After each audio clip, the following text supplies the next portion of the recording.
E aí, pessoal, bom dia. Que bom que vocês estão aqui. Que bom que a gente pode cantar junto, a gente pode passar um tempo junto. E às vezes a gente ainda está começando o ano e agora, depois do carnaval, que o Brasil começa. A gente sabe disso. A gente tem muita coisa para fazer, muita coisa pela frente. E uma das coisas principais, quando eu penso naquilo que está para acontecer, que tudo aquilo que Deus faz é muito natural, sempre soa natural. A gente pode fazer que pareça artificial, e as coisas que a gente mais se esforça para fazer, elas soam artificiais. Mas as coisas que são naturais, elas tendem a crescer só porque é saudável. Quando a gente tem o objetivo de uma igreja, que nosso objetivo é crescer, até soa esquisito, não sei se é só para mim que isso soa esquisito. O objetivo da igreja é crescer, não, o objetivo é levar para pessoas. Cara, a grande verdade é que tudo aquilo que a gente luta para que permaneça saudável tende a crescer. Então, quando a gente fala sobre meio ambiente, a gente está falando sobre a sustentabilidade, sobre a natureza das coisas e como que tudo aquilo que a gente cuida cresce. Eu estava falando com um amigo meu que gosta bastante de planta e ele está cuidando bastante de planta e, na verdade, ele passou a cuidar muito mais de planta quando chegou a pandemia. E daí na pandemia não tinha muito o que fazer, tinha que ficar em casa. Tipo, tem gente que aprendeu a cozinhar, tem gente que aprendeu a fazer tudo de do it yourself, assim, e que aprendeu a usar Zoom. Teve gente que não aprendeu a usar Zoom depois desse tempo todo. Mas teve muita gente que estava com plantas, e foi muito engraçado um amigo meu que, quando ele estava cuidando de umas plantas exóticas que ele comprou e estava colocando no jardim dele, elas estavam crescendo, e de repente ele implicou que elas estavam diminuindo. E, tipo, como assim diminuindo? Planta não diminui, adubo, compra um monte de coisa. E daí ele chamou um cara que entendia mesmo, um cara que cuidava de plantas, ele falou que elas estavam com fungo na raiz. Então ele tinha que tratar a raiz da planta, porque não estava chegando nutriente, ela estava consumindo os nutrientes que tinham, e ela realmente estava diminuindo, não era só a impressão dele. Então, quando a gente fala sobre as coisas naturais e como é que elas obedecem, o jeito que Deus criou as coisas, a gente também começa a perceber que às vezes a gente está crescendo e de repente começa a diminuir. E daí a gente começa a se atentar para o resultado final de tudo que está acontecendo. Quando as coisas estão crescendo, pode ser que esteja naturalmente crescendo, pode ser que até já artificialmente crescendo, eu entendo disso também, né? E não é sustentável, às vezes é uma maquiagem daquilo que está acontecendo. Mas daí se você estiver atento no momento que ela está diminuindo, eu vi que aquilo poderia ser um problema de raízes. Raízes é um termo muito legal. Raiz, tipo, ela fala sobre nutrição, ela fala sobre os elementos que estão sendo colocados ali. Na anestesia a gente cuida demais desse tipo de coisa. É engraçado que a gente pode dosar em alguém durante uma cirurgia como é que está o cálcio, o sódio, o potássio, o magnésio, a glicose. E tudo isso é muito importante no que está se desenvolvendo ali. Raízes também é uma coisa que a gente pensa tanto em coisas ruins. Quando a gente fala num tumor, às vezes um tumor, um câncer, ele tem raízes. E as raízes podem ser cortadas. Tipo, você corta a nutrição de um tumor e ele seca, ele morre, ele cauteriza. E também às vezes isso acontece que nem num acidente que eu estava acompanhando com um grande amigo meu, um acidente vascular cerebral, um AVC, do padrasto de um grande amigo meu. Eu fui visitar no hospital. Que da mesma maneira, um trombo vai lá, solta da carótida, vai para o cérebro, e aonde ele se instala, ele interrompe o sangue chegando para uma certa região, e aquilo vai afetar ou a fala, ou a visão, ou a audição, e de alguma maneira aquilo ali gera um AVC isquêmico, onde para de nutrir, por causa de uma raiz que chega num determinado ponto, ali à distância, um bom neurologista consegue detectar onde que aquilo está e pode vir a tratar aquilo ali. É tão legal que em saúde eu tenho visitado tantas pessoas em hospital, e isso tem sido tão maravilhoso para mim, de pessoas que têm chamado, e eu, por ter acesso, eu consigo chegar lá e visitar, e orar junto, e trazer uma palavra de esperança, e ouvir a angústia, e compartilhar daquilo lá, e entender que naquele caso existe uma raiz de um problema, qualquer problema que seja. Ele pode ter uma raiz até psicológica, uma causa, fonte de um grande problema que está vindo depois. Quando a gente vai procurar sobre as raízes, a gente começa a se questionar no que nós estamos enraizados, qual que é a nossa raiz, aonde que nós colocamos as nossas raízes. As raízes, elas vão dizer de onde que os nutrientes estão vindo. Ela também fala sobre aonde que você está, como que você faz para nutrir aquela terra que está embaixo e para cuidar contra fungos, contra uma doença que chama podridão das raízes. Eu achei tão direta essa doença, assim, né? E como que a gente faz para tratar justamente aquilo. É muito legal que tem muitos fundamentos que tem na palavra. E em Efésios 3:16, o escritor de Efésios diz que ele ora: eu oro para que, com suas gloriosas riquezas, ele os fortaleça no íntimo do seu ser com poder, por meio do seu Espírito, para que Cristo habite no coração de vocês mediante a fé. E oro para que, estando arraigados e alicerçados em amor, vocês possam, juntamente com todos os santos, compreender a largura, o comprimento, a altura e a profundidade, e conhecer o amor de Cristo, que excede todo o conhecimento, para que vocês sejam cheios de toda a plenitude de Deus. Pai querido, muito obrigado pela tua palavra, muito obrigado pelo que você nos informa, muito obrigado porque a tua palavra para nós, ela é uma carta de amor, ela é uma carta de relacionamento. E quando a gente procura ela como se ela fosse simplesmente uma lei, trazendo ordens, comandos, respostas, a gente perde o relacionamento com o escritor dela. Obrigado porque você deixou muito claro sobre o que a gente deveria obedecer e aonde que a gente está alicerçado, aonde que a gente está enraizado. Muito obrigado porque a gente procura as tuas profundidades, mas elas são intangíveis. E buscar a profundeza do teu conhecimento, da tua mente, ela nos leva a uma jornada eterna para o resto das nossas vidas, de continuar buscando. E quanto mais a gente busca, mais riqueza a gente encontra na tua sabedoria. Muito obrigado pela tua palavra. Em nome de Jesus, amém. É tão legal que tem essa música nova que a gente está cantando. Ela fala sobre buscar as profundidades de Deus. E nessas profundidades, elas são intangíveis. Você não encontra a profundidade. E quando eu entro na mente de Deus, eu me perco dentro dela, de tão profundo que é. Uma característica de muitas plantas que é importante, em especial o bambu, que fala bastante disso daí, é a profundidade que a raiz cresce. Antes que a planta comece a crescer para cima, a profundidade que essa raiz vai. E nessa profundidade que ele começa, depois de muito tempo, às vezes, a realmente aparecer em cima. Eu estou falando da planta, eu estou falando do fruto, estou falando do começo da planta. E a maneira que você pode acabar com uma planta é só acabar com a raiz dela. Aqui, Jesus está orando para que a gente esteja arraigados, enraizados e alicerçados em amor. Ele fala que Jesus está em nós mediante a fé, que nós estamos enraizados em amor. E ele fala que para que a gente seja cheio da plenitude de Deus, para que a gente dê frutos que geram, se ele está em nós na fé, e nós estamos enraizados no amor, imagina o que o fruto vai gerar? Esperança, isso mesmo. Então ele tem fé, esperança e amor. É sempre a mesma trinca, é sempre o RGB daquilo que a gente faz. É sempre o azul, o vermelho e o verde. A fé, o amor e a esperança. Será que Jesus tem sido o centro das coisas que a gente faz? O centro do nosso pensamento, o centro do nosso trabalho, o centro, mesmo no que a gente faz como igreja ou como serve? Quando a gente pensa em outras pessoas e aquilo que a gente leva, é tão maravilhoso quando Jesus ele é o centro da minha vida. Ele está no coração. Ele é o amor. Então eu estou enraizado no amor. Deus é amor. O que a gente espera que a gente vai manifestar quando Ele é o nosso amor, quando Ele é a nossa raiz? Primeiro, o que é fungo nessa história? Eu começo a ver, fungo são as coisas que elas ainda estão na gente, elas voltam, elas aparecem de vez em quando, que às vezes ela é impaciência, ela é o nosso estado de julgamento dos outros, ela pode ser a nossa raiva, a nossa grosseria, ou a nossa amargura, que é a nossa incapacidade de perdoar, ela pode ser a nossa necessidade por controle. Todas essas coisas, elas são os fungos que estão na nossa raiz, que a gente precisa ir lá e limpar dessas coisas, e isso precisa ser consciente, precisa ser algo que a gente busca fazer. Isso não acontece por acaso. Se eu estou buscando meus sentimentos e querendo ser eu mesmo guiado pelos sentimentos, muito provavelmente eu vou deixar essas coisas controlarem e eu vou dizer que elas são eu, que eu sou elas. Mas essas coisas precisam sair, elas precisam ir embora.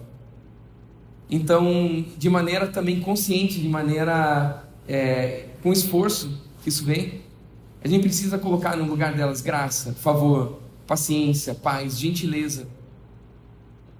Esses são nutrientes que vão fazer com que a nossa planta cresça forte e que ela venha a dar frutos mais tarde.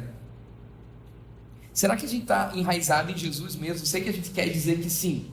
Eu sei que a gente quer pensar que sim. Eu sei que muitas vezes a nossa mente procura o nosso viés de confirmação naquilo que está ouvindo. E nesse viés de confirmação, tudo aquilo que alguém fala, e eu já concordo e falo, yes, eu concordo com isso. E a nossa capacidade de aprender e de mudança de mente, ela está justamente no que será que eu faço quando eu discordo daquilo que eu estou ouvindo? Será que eu cancelo, eu anulo, eu viro as costas? Ou eu estou disposto a realmente tentar refletir e absorver de algumas coisas que, quem sabe, não estão fazendo parte do nutriente que eu estou absorvendo hoje? Então, quando eu mudo o nutriente, eu espero que mude a coloração da planta, eu espero que mude a densidade do caule e dos galhos, eu espero que a folha esteja mais brilhante, mais cara de saudável. Quem cria planta do nível, tipo, eu converso com as minhas plantas, sabe do que eu estou falando. Tipo, quem conversa com plantas, sabe, ele olha os detalhes, ele vê as ranhuras da folha, ele consegue olhar com carinho. E ele percebe quando que está mudando a cor dela, quando que está triste. Não é nada diferente com a gente. Quando a gente está enraizado em Jesus, a gente tem Jesus como uma pessoa nesse relacionamento. Então, uma das coisas principais que eu vejo e eu procuro em mim mesmo, e tem vezes que parece que Jesus parou de falar comigo. Eu acho que você já passou por isso também, e às vezes é o que você está passando agora, nesse momento. Pode ser que seja o que você está passando nesse momento. Parece que Deus parou de falar comigo, parece que Deus parou de falar com você. E nessa conversa que eu tenho com Ele, às vezes eu estou buscando o que Ele está falando comigo. Inevitavelmente, o que Jesus está falando com você é a última coisa que Ele tentou falar e você parou de ouvir. Ele não sai daquele ponto, Ele não vai para um novo ponto que eu estou buscando que Ele fale comigo numa outra coisa. Ele sempre vai estar naquele lugar que Ele tinha falado, naquela frase que Ele tinha falado por último. Quando Ele está buscando a gente ativamente pela primeira vez, Ele nos encontra no lugar onde a gente está. Às vezes a gente pensa que para alguém, para que Jesus pudesse falar com alguém pela primeira vez, Ele precisaria ter mudado o comportamento, Ele precisaria estar num lugar de maturidade maior, ou estar vivendo num grau de santidade, como se fosse possível ter santidade sem Jesus. Não é o que eu espero de alguém que não tem Jesus ainda. Então, se eu estiver esperando por isso, se ele conseguir ter santidade sem ter Jesus, quem sabe ele nem precisa de Jesus. Mas a nossa necessidade maior dele está em saber que às vezes eu olho para mim mesmo e eu pude perceber num grande amigo meu que estava doente, internado nesses dias, onde uma das primeiras coisas que ele falou para mim é: eu sou um pecador. E quando ele falou aquilo, eu sabia que eu não podia mais falar por WhatsApp com ele. Eu tinha que ir lá visitar e falar pessoalmente. Porque tinha alguns nutrientes que ele não estava recebendo. Com certeza. O entendimento de natureza. De que quando eu olho para a minha imperfeição que eu estou vivendo, e eu falo que essa imperfeição que eu estou vivendo, ela é fruto da natureza que eu tenho. Mas aquele que tem Jesus, ele já tem uma outra natureza. E às vezes a gente está passando por momentos que tem essa imperfeição e ela está mais aparente do que em outros momentos. O segundo ponto é que quando a gente está com Jesus como um relacionamento, é que a gente tem uma capacidade muito maior de perdoar. Porque eu percebo que Ele me perdoou. Então quando Ele me perdoou, e eu começo a declarar essa natureza de pecador, eu passo a ser amargurado. Porque se eu não sinto na minha carne, na minha seiva, o perdão que Ele me deu, eu não vou perdoar outras pessoas. Mas quando eu sinto que Ele me perdoou plenamente, eu libero esse perdão, eu começo a entender que a primeira manifestação da graça é eu sentir o perdão, mas a segunda manifestação da graça é eu estender a graça para o próximo que está perto de mim. Eu estender o perdão que eu recebi para outras pessoas. E o terceiro ponto disso é a minha disposição de servir pessoas. Quando elas vão na minha casa ou quando eu estou aqui na igreja. Aqui a igreja é a grande academia onde a gente treina essas coisas. Onde a gente recebe o entendimento de como se tornar um melhor amigo. Como se tornar aquele amigo que todo mundo queria ter. Isso está dentro desse relacionamento. Eu me relaciono com você e Jesus está em você. Então eu me relaciono com Jesus me relacionando com você. E quando a gente tem um conflito e tem alguma coisa que bate de frente, aí a gente tem uma grande oportunidade de exercer tudo que Jesus fez para nós. E é justamente nesse ponto que na hora da angústia se faz irmão. Na hora da angústia se faz irmão é muito sobre como que Jesus fala com a gente. Então, quando a gente parou de ouvir Jesus, a gente tem que buscar aonde que estava o fio da meada, aonde que a conversa parou. E um dos maiores sintomas é quando a gente não está trazendo para Jesus as grandes decisões na nossa vida. Então, tipo, eu falo coisas com Jesus, eu me relaciono com Ele, mas quando está na hora de uma grande decisão, eu preciso tomar por mim mesmo. Eu não sei por que a gente faz isso, mas a gente tende a fazer. A gente sempre tende a fazer isso. Então, Jesus, ele está ali para aquelas decisões, mas quando eu tenho que decidir coisas grandes da minha profissão, quando eu tenho que decidir coisas grandes de onde que eu vou morar, se eu vou me mudar, ou com quem que eu estou me relacionando, quem que são meus amigos, eu não trago mais para Jesus. Quando pessoas pararam de ouvir Jesus, e algumas delas falaram que se sentiam pecadores e que eles não estavam mais indo à igreja há anos, e de repente essa doença que apareceu em mim é porque eu sou pecador. E essa doença que apareceu em mim e eu sou pecador, quando alguém declara, e foi muito forte que um deles me falou, que ele começou a entrar numa discussão na internet e começou a brigar por posições políticas. E de repente quem estava oposto a ele naquela posição política na internet, de repente entrou em inbox e percebeu que ele era cristão e começou a soltar linguagem de macumba. E depois dessa linguagem de macumba, ele fala que começou a aparecer várias doenças pelo corpo dele. E ele perguntou para mim, o que você pensa disso? Eu pensei, olha, isso aí é uma realidade que eu sei que existe, porque eu já passei por anos vendo essas coisas acontecerem.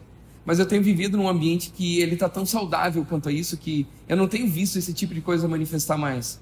Mas o fato de eu não estar vendo essas coisas não manifestarem mais não quer dizer que elas não existem.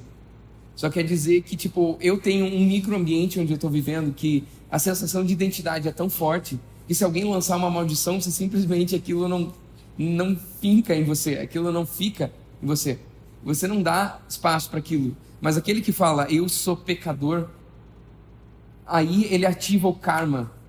E pelo karma que está dentro de todo ser humano, antes de conhecer Jesus, porque Jesus ele viola o karma, ele traz um perdão não merecido, ele rompe essa natureza, e aquilo que seria o meu mérito de ter doenças, aquela pergunta, Jesus, foi ele que pecou ou foram os pais dele que pecaram? Que parece tão lógica para quem está debaixo do karma, ela perde todo o sentido quando eu entendo que eu sou um filho de Deus e que eu estou perdoado, e na verdade isso nem tem a ver com o que eu fiz, tem a ver com o que ele fez. Salmos 1 diz, como é feliz aquele que não segue o conselho dos ímpios, que não imita a conduta dos pecadores, nem se assenta na roda dos zombadores. Ao contrário, a sua satisfação está na lei do Senhor, e nela medita de dia e de noite. É como a árvore plantada à beira de águas correntes, dá fruto no tempo certo, e suas folhas não murcham. Tudo o que ele faz prospera. Isso aqui ele está falando de novo sobre planta e nutrição, sobre planta e irrigação. Sobre uma planta plantada ao lado, uma árvore plantada ao lado de um rio corrente. Aquilo que a gente se alimenta durante a semana é o que vai construir a nossa mente. Quando eu vejo com quem você está andando, eu vejo provavelmente para onde você está indo. Para onde que você está andando, para onde que você está caminhando. Então, com quem você está andando não muda o que Deus tem para você. Se você me diz com quem você anda, isso não me diz quem que você é, mas pode me dizer para onde você está caminhando. E às vezes com quem você anda, se eu tenho certeza da força que você tem, eu imagino para onde que aqueles que andam com você vão. Então isso é andar no conselho do ímpio. Sentar na roda de escarnecedores, é de escarnecer. Ele não está falando que os amigos que você tem, porque você precisa ter amigos fora, eles são os mais importantes. Eles são o alvo do amor de Deus. Através de você, Jesus está em você, para você ser amigo desses, ser o melhor amigo que ele já teve. Não é para convencer ele a virar cristão, é simplesmente para você ser a bênção que Deus quer trazer para eles. Mas às vezes, no meio dessa roda, a gente senta e a gente zomba junto. Eu sei disso. Eu já tive lá. E às vezes, quando eu olho, eu tô lá de novo. E de repente, quando eu vou perceber, eu tô buscando conselho do ímpio. E o ímpio está trazendo conselho para mim. E às vezes o ímpio ele traz conselho aqui, mas ele pode trazer num podcast, ele pode trazer num livro. Ele pode trazer numa conversa, ele pode trazer em outros ambientes. Sendo que na lei de Deus, tipo, a Escritura, ela é um rio corrente de conselhos. Ela é um grande centro de conselhos. Jesus, ele é a palavra de Deus. A Bíblia é a Escritura. A Bíblia tem poder porque Jesus disse que ela tem poder. Não é Jesus que tem poder porque a Bíblia diz que ele tem. Eu sigo a Bíblia porque é o que Jesus falou que era para ser.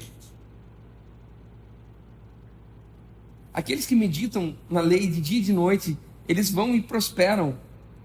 Então, qual que é o programa que você tem de aprendizado? Leia as Escrituras, ele não pode estar fora disso. Você vai aprender e vai ouvir de Deus em todos os lugares.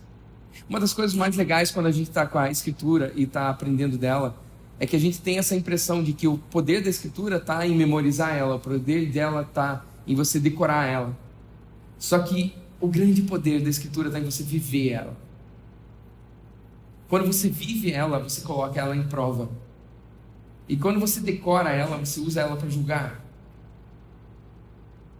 Você memorizar a palavra, ela é muito importante. A gente, quem sabe, tem feito menos disso do que devia fazer na nossa geração. Porque o texto que eu tenho decorado é aquele que de repente vem. E quando ele vem, ele surge, tipo, na hora do meu dilema, na hora do meu paradigma.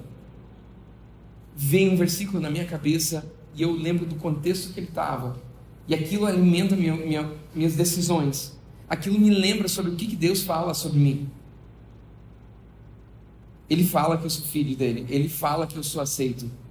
Ele fala que eu sou uma nova criação. E que as coisas velhas já passaram. Que tudo se fez novo.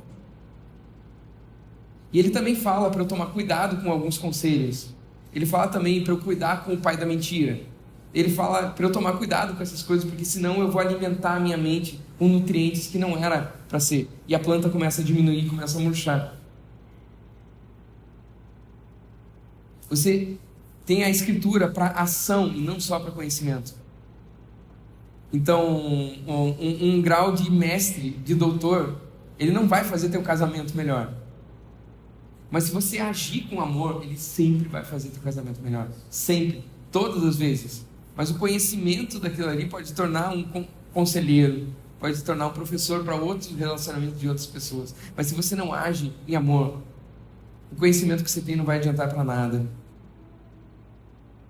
Então, a Escritura, ela é, quem sabe, a fonte de conhecimento mais subestimada da gente mesmo.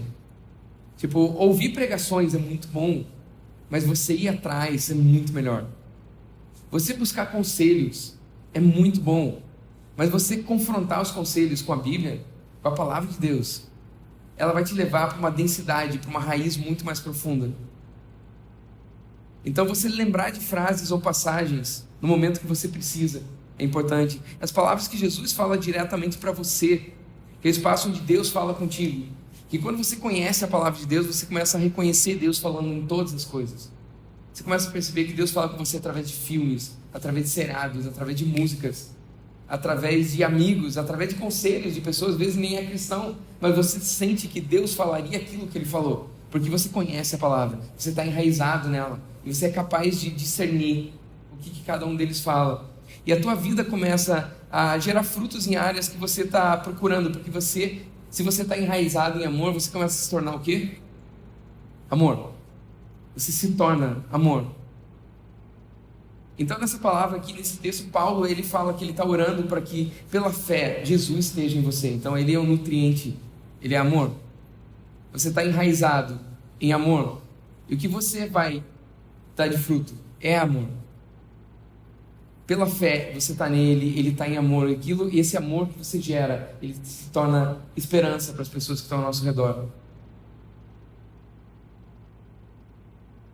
É engraçado no texto de Saulo. Saulo era o cara que perseguia a igreja. Depois ele mudou o nome dele para Paulo. É o cara que escreveu essa carta. No começo ele perseguia Jesus. E é muito engraçado porque quando ele perseguia Jesus, de repente Jesus aparece para ele na estrada de Damasco. E ele cai, ele tem como se fosse um AVC isquêmico. E tem tudo a ver com essa história desse meu amigo, que o padrasto dele tem um AVC isquêmico.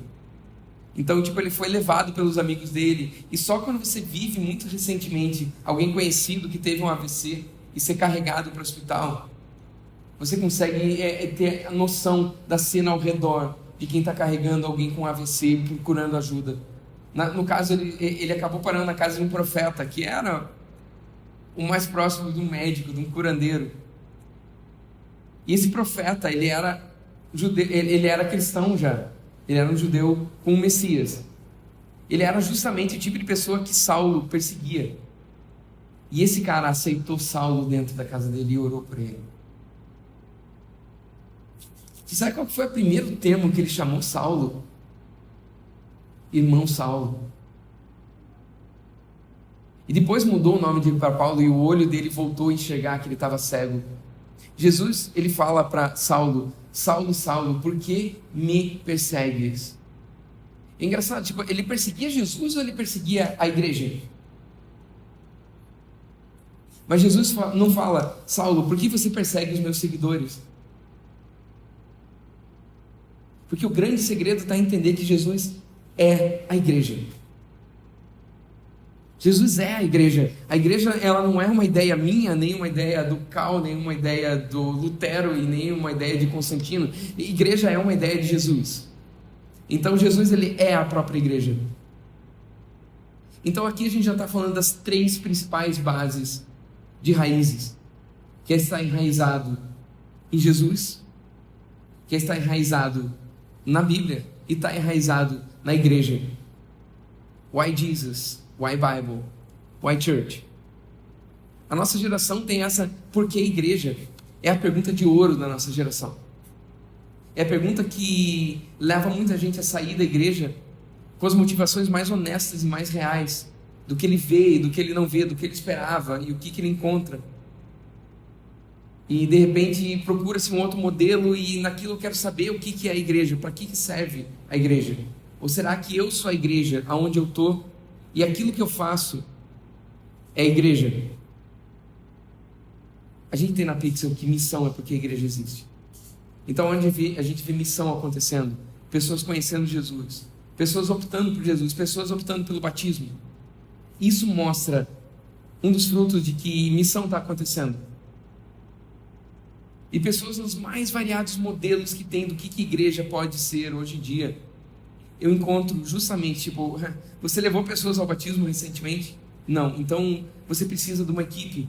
Eu sei que eu quero ser igreja, mas é engraçado que muita gente fala: eu sou a igreja. Mas você não é a igreja é um coletivo. Não tem como você ser a igreja. A coisa é muito mais profunda, você não é a igreja, você é Jesus.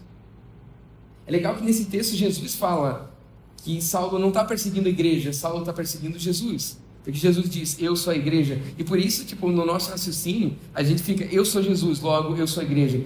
Na verdade, a igreja é o coletivo daqueles que são Jesus já. E é muito mais pesado você falar: eu sou Jesus, do que falar: eu sou a igreja. É muito mais pesado.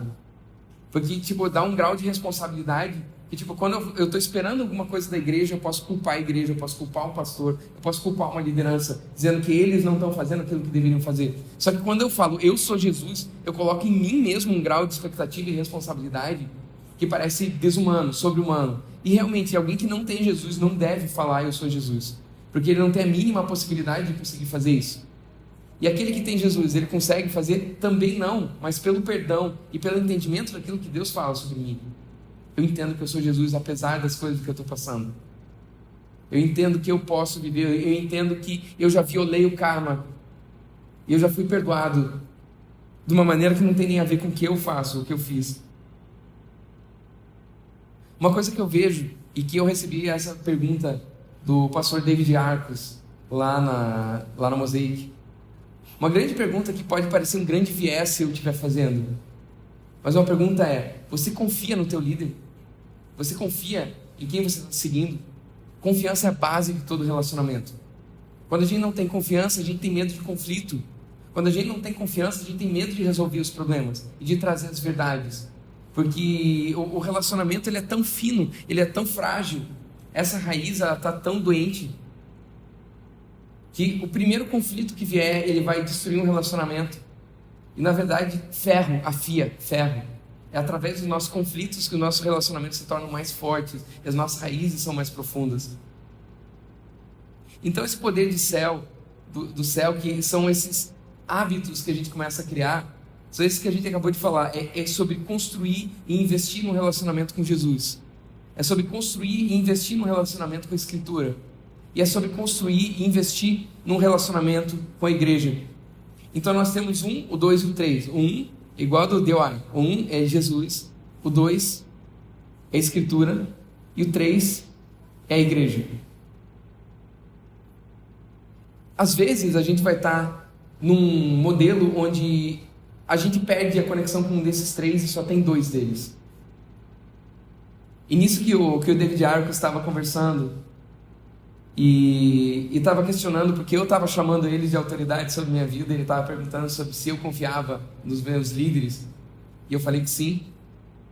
Ele fala que se você tiver só 2 de 3 desses, então se você tem só o 1 e o 2, se você tem Jesus e a Escritura, mas não tem mais a igreja, a gente se torna autossuficiente, a gente se torna a justiça própria, a gente começa a ficar uma pessoa esquisita, porque se torna um cristão espiritualizado fora do ambiente cristão.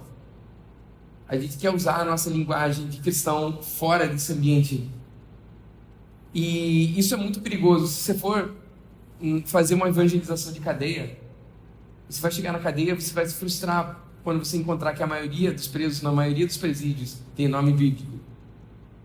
A gente vê que pessoas que não estão na igreja, que eles não estão em relacionamento e fogem da prestação de contas da vida de um para o outro, que isso nos faz crescer, começa a entender o perdão de Jesus de uma maneira completamente deturpada, no qual eu começo a viver os sonhos daquele tempo que eu era religioso e eu sonhava em não ser religioso. Eu tinha inveja daqueles que não eram religiosos e iam para festas, e pensar que o perdão ele só me faz poder viver aquela vida que eu já queria viver, que era uma vida perdida, e não entender a identidade que eu tenho. Então, aquele que só tem o 1 e o 2, só tem Jesus e a Escritura e não tem a igreja, se torna muito perigoso. E inclusive a cadeia está cheia de gente assim. Quem tem o 1 e o 3, então, que tem Jesus e a igreja, mas não tem conhecimento de Escritura, não tem conhecimento de Bíblia, isso torna a gente imaturo. A gente se torna um bebê eterno. Eternamente a gente precisa de alguém que venha e ajude, de alguém que venha. Eu preciso que você ore por mim, pode orar por mim, vem aqui, ó. Eu preciso de um conselho agora, você tem que me dar. Lógico que conselhos são bons e a gente tem que buscar, mas quando a gente para de ler a Escritura e o conselho só vem de pessoas, a gente se torna extremamente imaturo, porque a gente não está assumindo a responsabilidade pelo conhecimento que a gente tem. A gente está sempre delegando para que outra pessoa entregue só aquele tweet que eu preciso, só aquele provérbio que cabe na minha situação. Então a gente pode crescer quando a gente é alimentado por pessoas. Quando a gente se torna mais maduro, a gente cresce se alimentando a si próprio. E num terceiro ponto, a gente cresce quando a gente alimenta outras pessoas. Ensinar é a melhor maneira de aprender profundamente. Quando você ensina, você tem medo do que você está falando, porque você pode estar falando bobagem para alguém te questionar. Então você precisa estar mais preparado quando você ensina. E você vê o teu conhecimento no contexto de outra pessoa. Então, primeiro eu recebo alimento de alguém, depois eu me alimento sozinho. Em terceiro ponto, eu me torno um líder, onde eu estou alimentando outras pessoas e o meu crescimento é muito maior nesse ponto. E quando você só tem o 2 e o 3, porque acredite, estar numa igreja não te faz cristão. O fato de ser numa igreja, você não é cristão porque vai numa igreja. Você pode ter Escritura e você pode ter a igreja sem ter Jesus. E aí você se torna um ator. Tudo se torna performance. Porque você sabe direitinho como que deveria agir, como é que deveria aparecer, qual que deveria ser a aparência que a gente tem. Então, a gente faz coisas boas, mas não ouve, não dá ouvido para Jesus. E a gente percebe nisso quando chega no momento de sacrifício, que a pessoa vai sacrificar alguma coisa. Para a gente montar relacionamentos, é tão fácil a gente fazer relacionamentos com aqueles que a gente gosta, os amigos mais próximos. Mas para fazer qualquer outro tipo de relacionamento exige energia, exige intenção, exige gastar dinheiro para ir numa cafeteria ou num restaurante. E até para ir na igreja existe tipo um tempo que ele é precioso. Graças a Deus a gente está numa igreja que quase ninguém tem tempo. É muito difícil quem tem tempo entender quem não tem tempo. Assim como é difícil quem não tem tempo entender quem tem tempo, né? Dá até raiva. Então, quando a gente está num grupo de pessoas que não tem tempo, isso se torna muito valioso. Cada um respeita o minuto do outro, respeita o segundo do outro, respeita o dia, respeita o feriado, respeita o fim de semana, respeita uma reunião, chegar no horário, porque isso eu respeito pelo outro, porque eu também, o meu tempo também é muito valioso. Esse que não tem Jesus, mas está na igreja, conhece a Escritura, são normalmente pessoas muito facilmente ofensíveis.